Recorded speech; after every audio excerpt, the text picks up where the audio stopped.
The late Cretaceous, kingdom of the mighty dinosaurs. 100 million years ago, the ancient forests were full of life, not just dinosaurs, but insects, reptiles, amphibians, and tiny mammals that scurried through the undergrowth.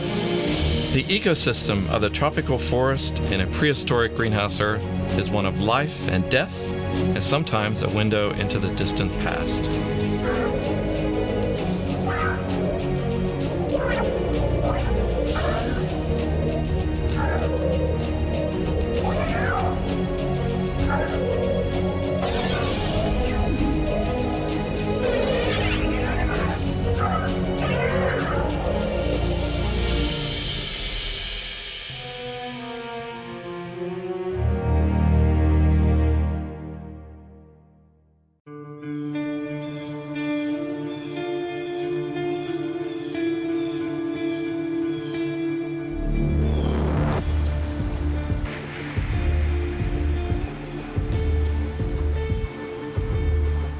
In the ancient forests, like today, when a tree is damaged or attacked, it defends itself, secreting a viscous, sticky substance called resin.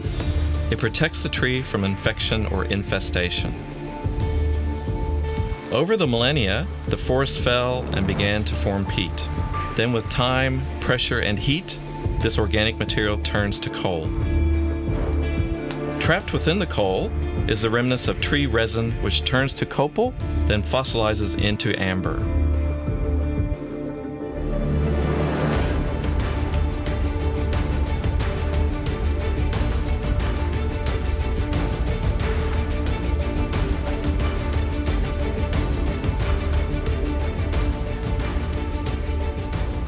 Sometimes things get caught in the resin, organic remains, such as plants of various kinds, even flowers. Animals such as insects, spiders, frogs, and lizards. These are called bioinclusions. The amber preserves the creatures entombed within, giving paleontologists a window back in time. Sometimes we find inclusions in the amber that are unique, rare, and exciting.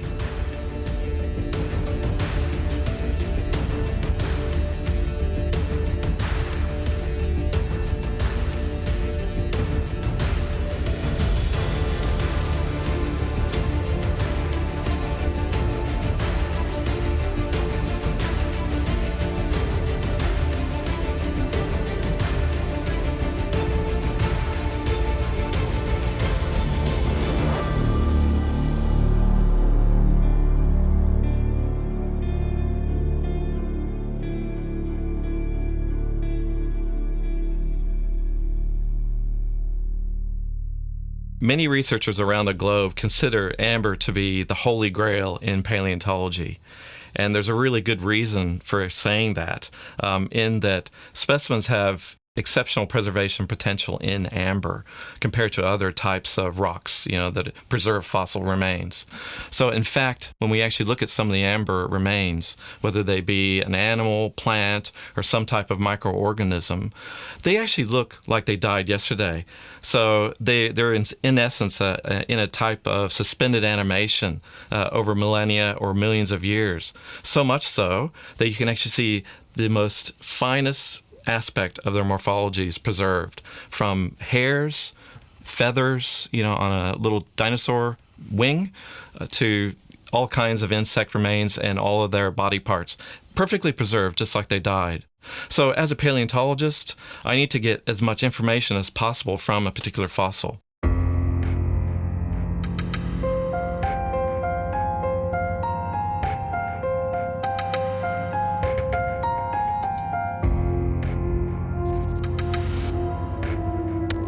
Say you go into a rock quarry and collect fossils.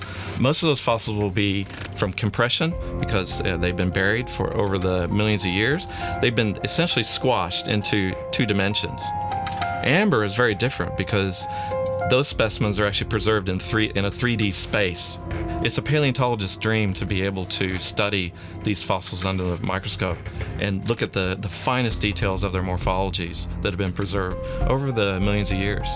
So the way we find amber in Australia, and especially in the Anglesey deposit, is a little bit different to how amber can be found around the world. It's very similar to how we find amber or how the Burmese amber is found. That's also found in a coal deposit. But the Baltic amber and the Dominican amber, which are quite well-known amber deposits, aren't found in that way. They're found by eroding that amber out over thousands of years from these deposits somewhere else, say around the Baltic Sea or around the Dominican Republic.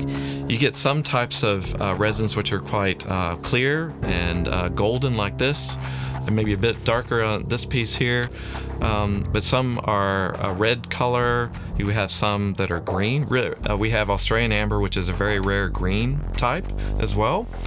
You get a really rare blue type in Dominican Republic amber.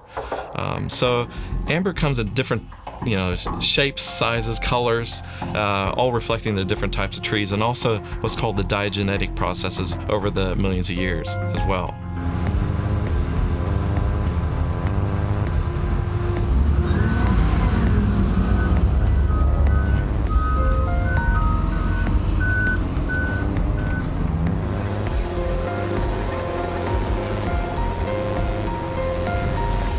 So you can actually find amber in various ways, mostly from coal, other types of rock samples. You can actually find amber in petroleum wells, of all places. Most of the amber that was found originally in Australia was actually found just on beaches as float. So this was the Cape York Peninsula amber, which turns out not to be from Australia, but from someplace in Asia. And the reason for that is the amber floats in seawater because the density is quite low. But they can travel quite a long ways in seawater with the currents. So it's just surprising the diversity of ways that we can actually find amber in the geological archive.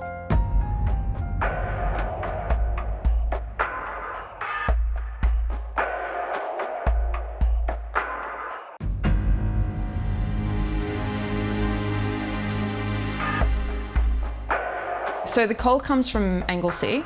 It's from the coal mine in Anglesea, and what happened was a bunch of researchers from Monash had found this very amber-rich coal, which we didn't expect to find, and it was very exciting. So they found a few pieces, they took them back to Monash.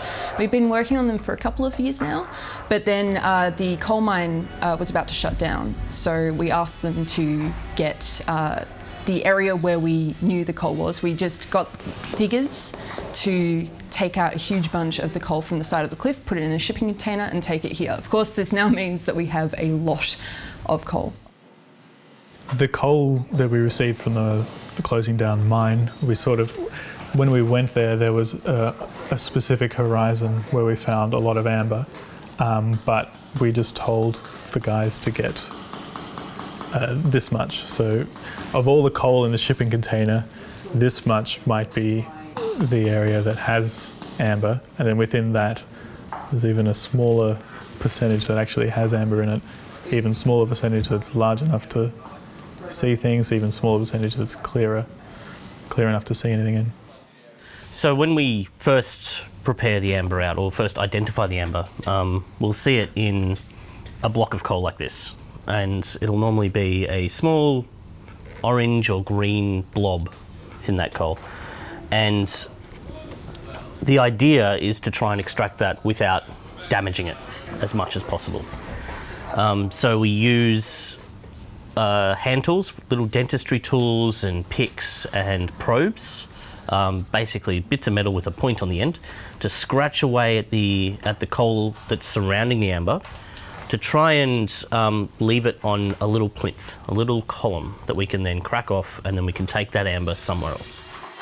The issue is the amber is incredibly fragile, so trying to get it out using this method, generally you have to be very, very careful about it, which means that we only really focus on the big pieces of amber because they're the only ones worth getting out this way. Otherwise, we have other methods to get them out. So in the Anglesea deposit, we get several different kinds of amber. We get oxidised amber, stuff that's been altered by water and the atmosphere as it's been close to the surface. And we also get very clear amber, and we get what we call dark amber. We have cloudy amber of both green and orange colour. So these ones here. Unfortunately, that's not very useful for us because it's cloudy, so we can't see into it and see if there's any inclusions. The dark amber is dark because it has a lot of things in it. It's mostly the reason. It has a lot of organic material in it. It has a lot of coal in it most of the time. And then there's the clear material, which is what we want to get out. We want to see clear material that is either green or orange that has inclusions in it. To date, we've found more inclusions in green amber than orange amber. Why that is, we don't really know. The difference in the amber is essentially a colour difference. But we do know that the green stuff has more stuff in it for some reason, and we're not sure why. Maybe a tastier tree, maybe more sugar in it, maybe it was more sticky. We don't really know. A lot of paleontology is a matter of vanishingly small probabilities, essentially. Because if you have an ancient forest, not all of the trees produce resin to begin with, and of those, not all of the resin that's produced is going to contact biology to be included. And then from there, not all forests turn into coal, and not all coal is preserved for us to see. Not all coal that is preserved is found by people or given to researchers or anything. So there's a lot to be explored, essentially. And eventually we sort through that, get some more clear amber, and that will be amber a bit more like this, which we can start to see into and start to see if there's any inclusions in it. And if we're lucky, we might be able to get a nice big piece out.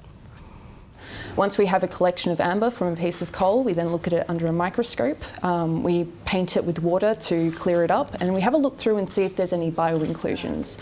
So usually we get pretty small bioinclusions because we're working with very small fragments of amber, but there can be bigger pieces, and it is very exciting when we get those bigger pieces because that means we can have bigger bioinclusions.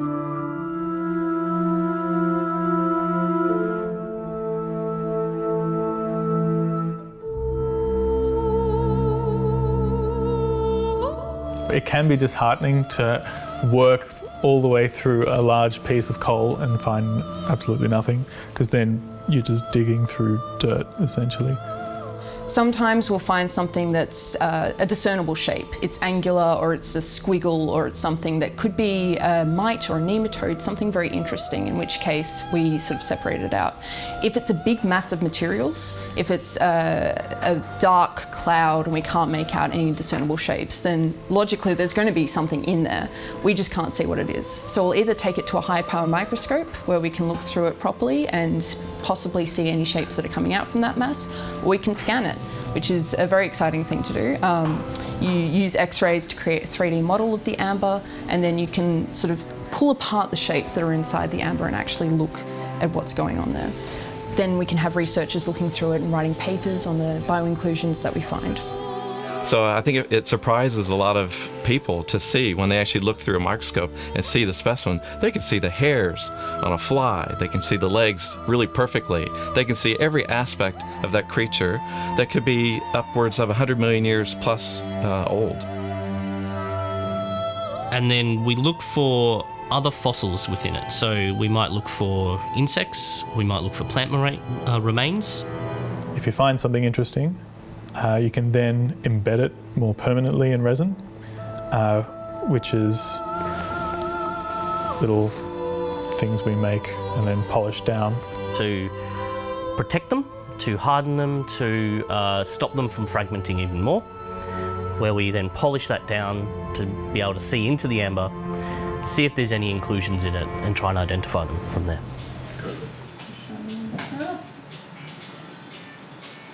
There we go.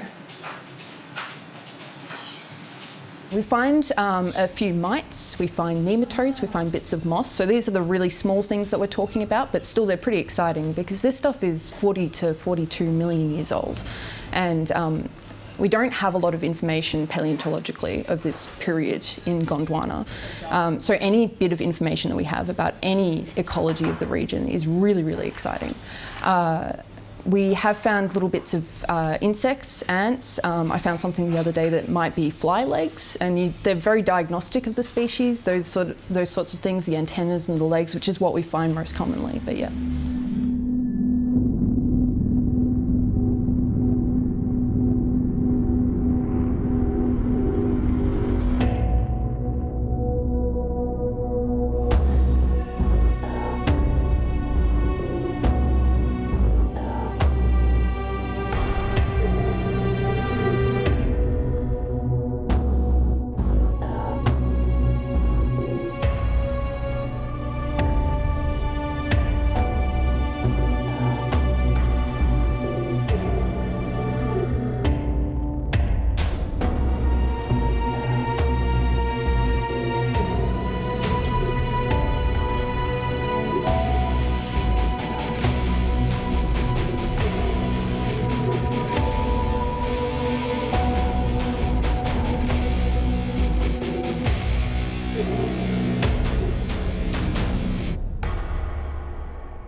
So amber miners they've been mining amber, which is called Burmite there, for various reasons. But the Burmite's been mined in northern Myanmar, believe it or not, for over 2,000 years.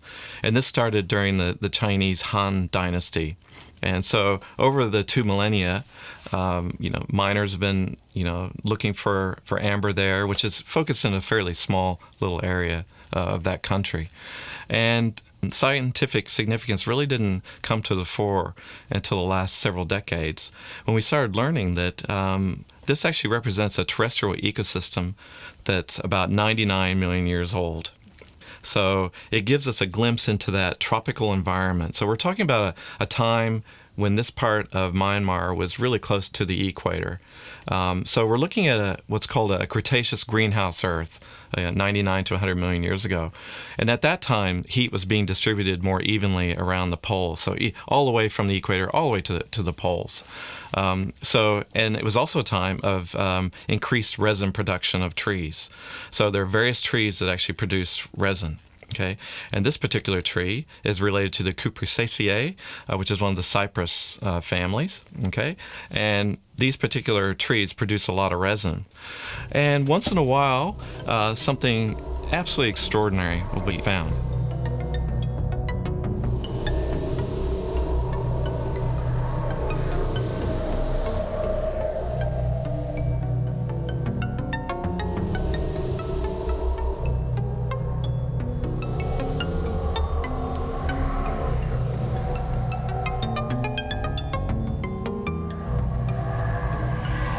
We've actually found a dinosaur wing recently in the Burmite.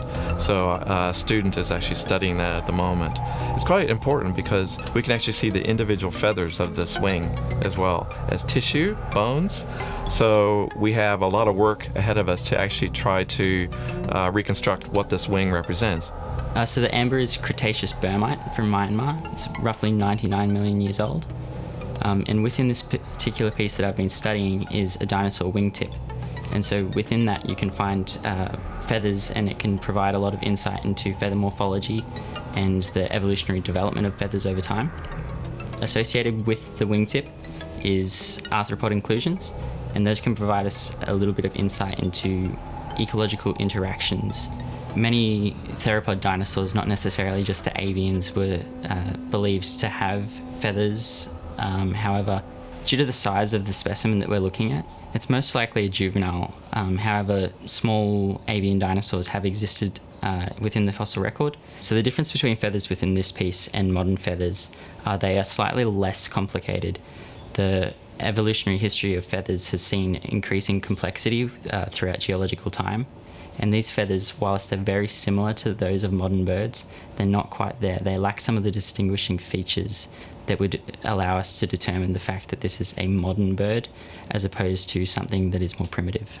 So our next steps in analysing this piece is to be able to try and isolate the different types of feathers that we're finding with it. A single specimen will have more than one type of feather morphology, and so to be able to identify each of those, we can get a better understanding of where this species would fit into the evolutionary history of modern feathers. Through being able to understand past environments, such as that of the 99 million year old Burmese forests, it can give us insight in how modern environments would react to things like climate change or other disruptions of evolution of developmental processes. If we can understand how these species and organisms interacted with each other and evolved back there, then it's possible for us to apply that knowledge to current ecology. They have found specimens with quite vibrant coloration, so the coloration patterns that we see in modern birds wasn't necessarily unique to present time. Even 99 million years ago, in the age in which these feathers were first developing, they still had vibrant colours and creative patterns. However, these are rarely preserved within the fossil record, but there have definitely been instances in which we've been able to observe these.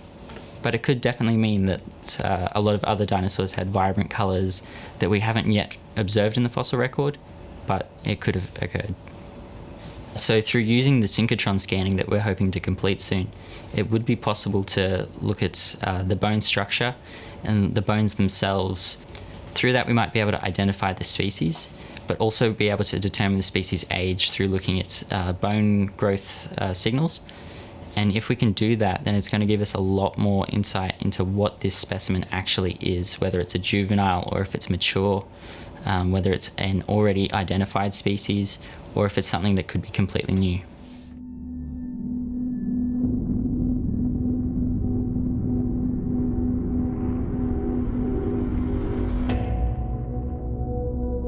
One of the other extraordinary specimens that we found just recently is a section of a little reptile, probably a gecko called Cretaceous gecko. And this particular gecko is so well preserved that the actual skin is there and preserved. We can actually see the little feet as well, but the skin reveals a really complex pattern on it. And you cannot get anything like that preserved in the fossil record unless you look at amber, really, to have that type of preservation in terms of the finest details of the skin pattern. Okay, and it's quite extraordinary. We've also found pieces of Burmite that have snails in them as well. Terrestrial snails are quite rare in the fossil record. We also have invertebrates that we're trying to work out what they are exactly. So paleontologists don't always know exactly what we're dealing with. And sometimes the fossils, because they're 100 million years old, they're groups that became extinct during the Cretaceous period, just before the mass extinction. And they're very different from what's living today. So we have some really strange little invertebrates that we need to study as well. As paleontologists, again, we really want to be able to reconstruct those ancient ecosystems the best we can. We've actually found that so many different types of animals and plants are being found in the Burmite or the amber of Myanmar that it's really giving us major clues as to what kinds of organisms lived in this ancient tropical forest.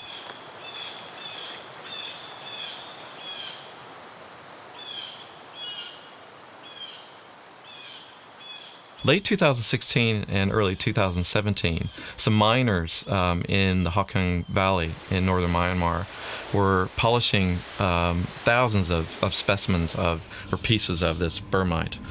And somebody noticed that there was something really bizarre in one of the pieces. And I was very interested. I was sent some pictures, and I looked at it more closely, and lo and behold, it was a piece of a mammal tail.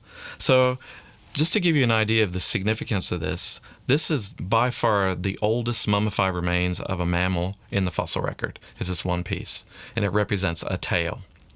And so I was beyond excited because there was nothing in the literature about mummified mammal remains that old. So we're talking 99 million years ago. We've actually estimated that this tail belonged to a little mammal that was only about 10 grams in weight. So what kind of animals today, if we want to compare, that are about 10 grams? And one is the American shrew mole. So the American shrew mole is about the same size as what this little critter was that's 99 million years old.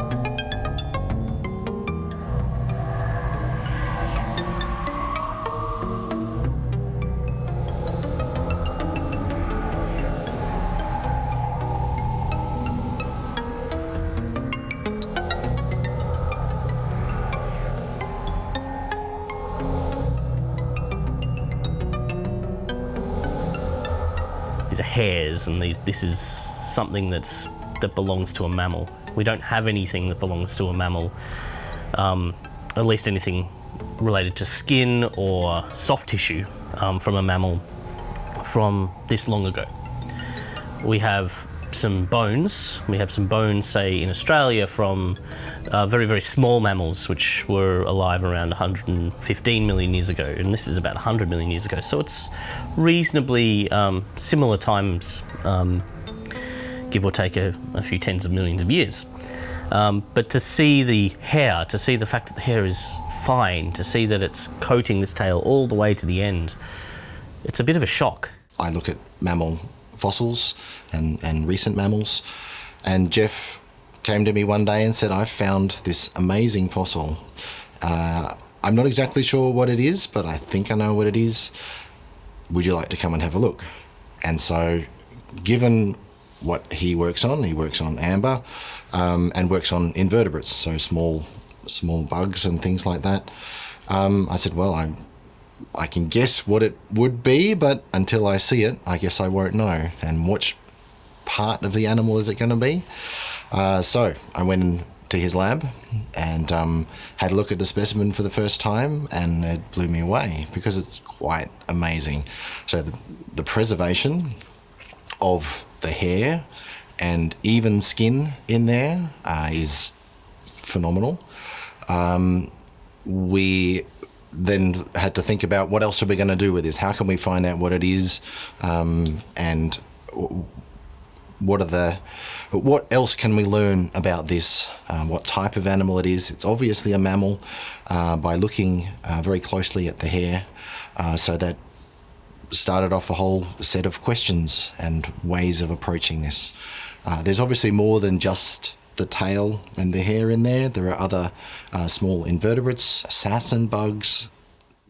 So the tail, the fine hairs on the tail, they also include a whole bunch of little bugs, which is really, really important for identifying the sorts of environment that this creature, this tiny little mammal, lived in.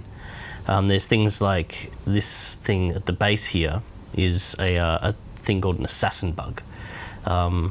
That's a cool name as well.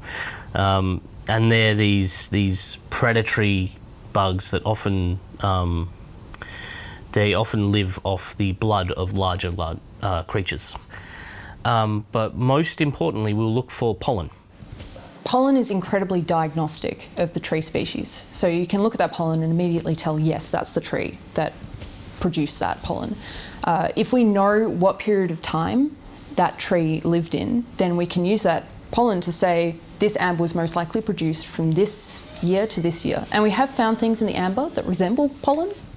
The advantage of that is that pollen changes rather rapidly in geologic time. You have species changes reasonably quickly in geologic time, whereas for things like trees and leaves, the morphological changes of trees and leaves are slower. But if we can use that to narrow down, instead of saying 40 to 42 million years old, we could maybe narrow it down to 40 to 41 million years old. It's still a very broad range of time, but it's still quite diagnostic. No creatures had hairs in the same way that we see in mammals. So you will see things like birds and dinosaurs, since birds are dinosaurs. They have a filamentous keratin appendage as well. So it's like hair, except there's always very specific differences between all hairs that we see in mammals and all feathers that we see in dinosaurs. So because of those differences, we can be quite confident that it is definitely hair rather than feathers. But the thickness of the amber means that the light is always bent by and made fuzzy by the thickness of the amber. So it was hard to get an extremely clear picture of the hair, and hair by itself is already difficult to look at closely. A traditional way to look at the structure of hair is to take a single hair and press it against an epoxy, plastic, and pull it off, and then you can see the pattern, the external pattern of the cuticle of the hair. So it's not actually looking at the hair itself because it's a little bit translucent, so you end up just looking slightly through it and you can't see the texture on the surface. So because the hairs are embedded in the amber, we can't see that detail, which is very unfortunate. So the next thing to do was to use X-ray CTs. So, in fact, we can actually look at this, and we have done so, at the Australian synchrotron. And we did that using what's called the IMBL. This is the imaging medical beam line there.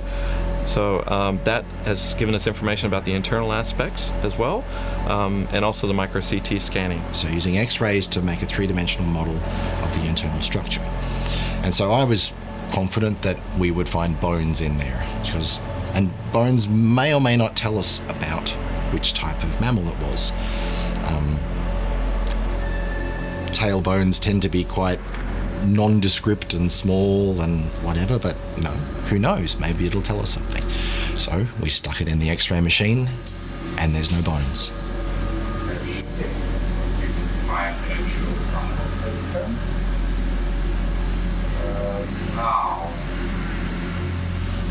With this method,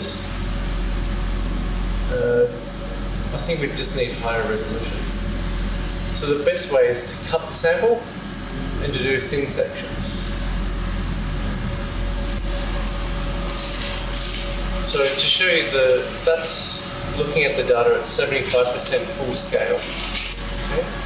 So this is now the data in full resolution. So there, that's full resolution. Right. So now you're seeing the individual hairs here. Yeah. Okay.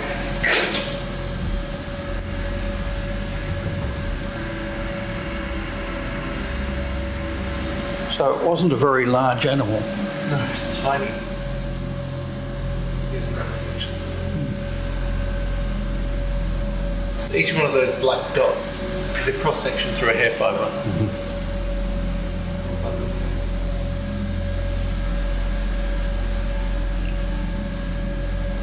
Whereas that bright white region, that's the skin.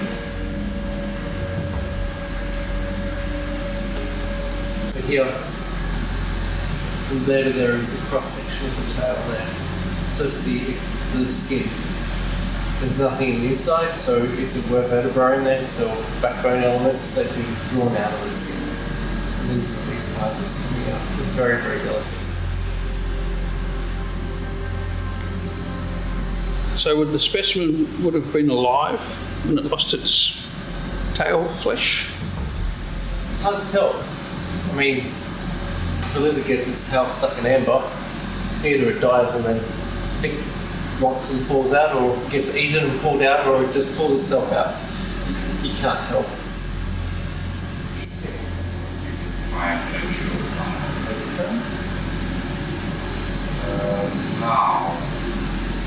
Across that section there, in these other windows, you're seeing the hair from different angles. So in here, And we go, what does that mean? And we look at it closely and we can actually see that it's really flat. So something has happened so that there's no bones in there, and the actual fossil, the tail itself, is very flat. So that made us think about, well, how can this have come about? What are the scenarios that would have enabled us to capture the hair and what looks like the skin, but not what's inside? So that's developing potential hypotheses, scenarios of a animal running around on a tree that has amber, this sticky sap-like stuff that comes out of the tree. So perhaps the animal was running past and brushed its tail against the amber, sticky, and the tail got stuck. Now, it pulls a little bit, see if the tail can come off, and it doesn't.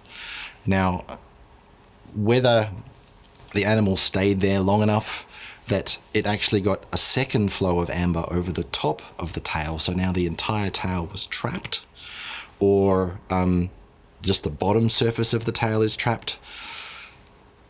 But what seems to have happened is that the animal pulled so hard, it pulled the bones and the muscles from inside the tail out of the skin. And so that's called degloving. So we have a degloved tail and the sleeve or the glove of the tail itself that was left behind. And so that would have had another amber flow over the top of it and flattened it, or perhaps the tail was already encased in amber.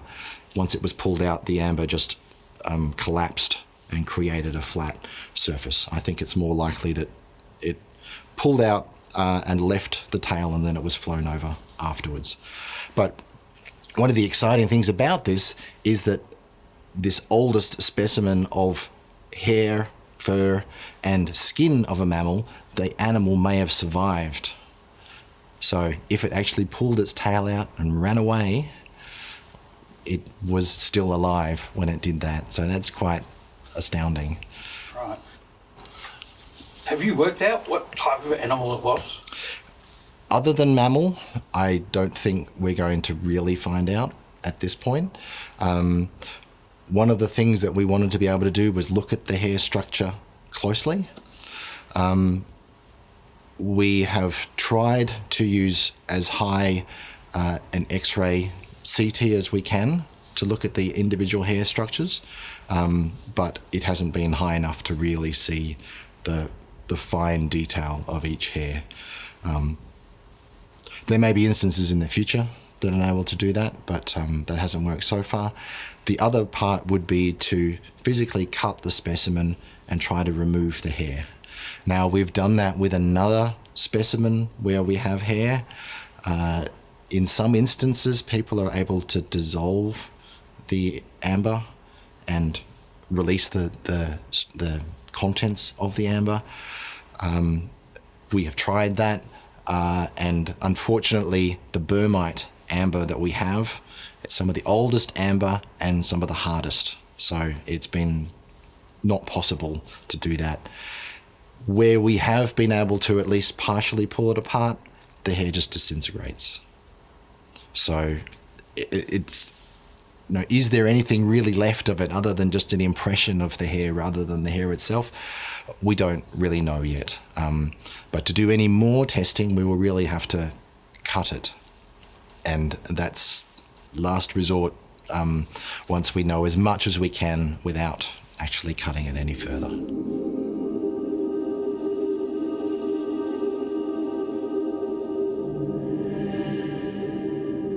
We've been doing other analyses to try to understand if there are still some of the chemicals inside the hair that might tell us anything more about the identity of it or how it was preserved. So we've tried to look for biological molecules that are still in the amber, still in the hair, because the hair itself and the tail itself sticks out of the amber, so we can see the cut off end of it. So to do some proper imaging, to conduct a particular kind of imaging technique, we needed to polish where the tail intersects the surface of the amber. And that is a very difficult process because you're always worried about losing material. You don't want to obviously polish a lot because then you start to grind into that surface and you start to lose some of that detail that you have present already.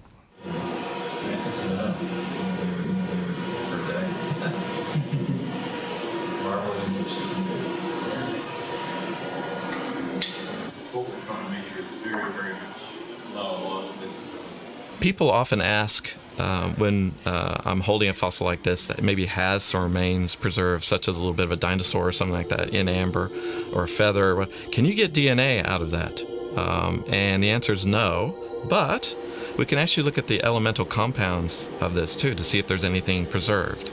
And so some ways of doing that are Raman spectroscopy, FTIR analyses as well. And we've actually found out that there's concentrations of iron. So these would be heme compounds from blood that are still preserved. So you can still get some elemental composition, from this. And so this is advanced chemical techniques that we can actually use. Raman spectroscopy is a technique to study molecular bonds in our sample. It's based on the interaction of light with matter from the sample. It's more specifically based on inelastic scattering of the light. So the concept is that we flash light on our sample and that light gets scattered, either in an elastic or inelastic way. Actually both. The elastic way means that the scattered energy is the same as the energy of the incident beam. Whereas the inelastic scattering, which is Raman scattering, means that the energy of the scattered radiation is equal to the energy of the incident beam plus or minus the energy of the bonds present in our sample. So in other words, through this technique, we can determine what sort of bonds we have in our sample, so what sort of molecules do we have in our sample.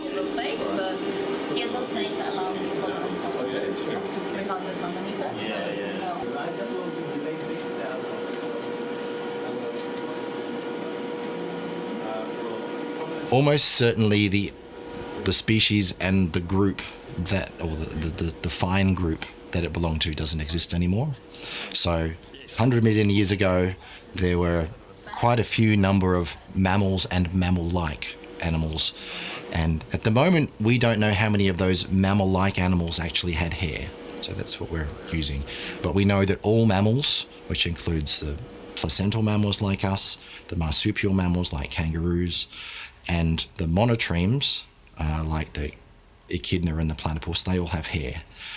We also know from some fossil record that a fourth group of mammals that existed 100 million years ago but went extinct about 30 million years ago, called multituberculates, they also had hair.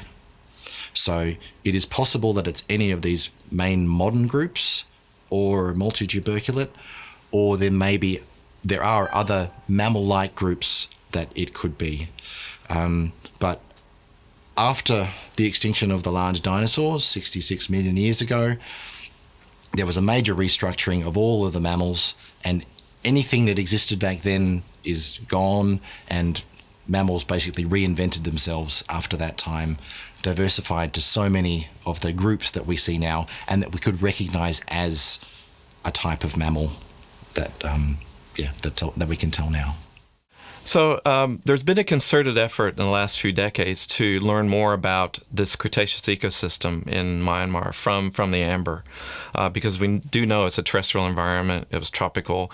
So as paleontologists, we really want to learn more and more about what animals or what the organisms were, what made up this ecosystem in this really interesting part of the world during this hothouse environment. So it's much hotter than today. So CO2 levels were a lot higher, temperatures were a lot higher overall. So it's very different from today in many respects. It's not likely to impact things that we look at now on modern species extinction, but part of jobs of a biologist and a scientist is to understand where we came from and how we've evolved over time and what our relatives were like. Why is it that animals evolved hair? When did it happen? How many groups had hair? All of these questions are still very much up for grabs because we have such a poor fossil record of hair. We can see impressions of hair in a lot of mammals back from that time, but the structure of the hair, the actual hairs themselves, have never been found up until now, this old. The oldest hair is about 50 million years, and now we're doubling that to 100 million years.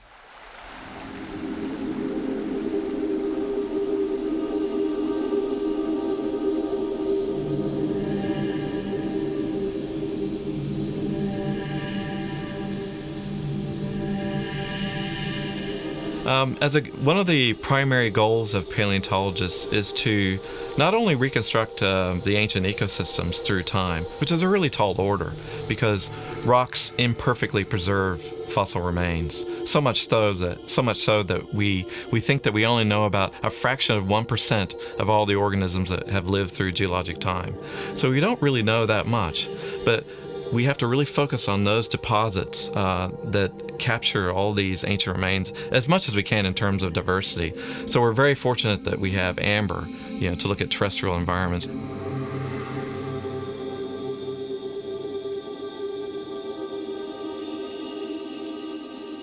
As paleontologists, we really want to build a picture through time of the ancient organisms that lived, that tells us more about evolution. As an example of this, in Australia, this is a primary example.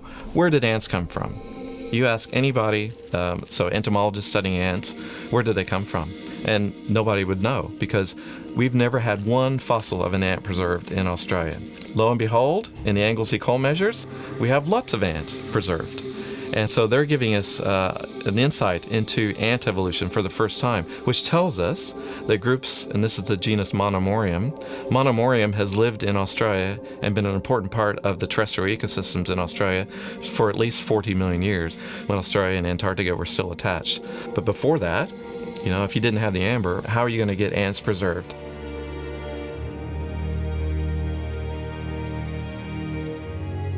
It's partly the fascination that we can really see the actual part of the animal that existed 100 million years ago. That's an astounding thing, and one of the great privileges of being a scientist and looking at things that nobody's ever seen before.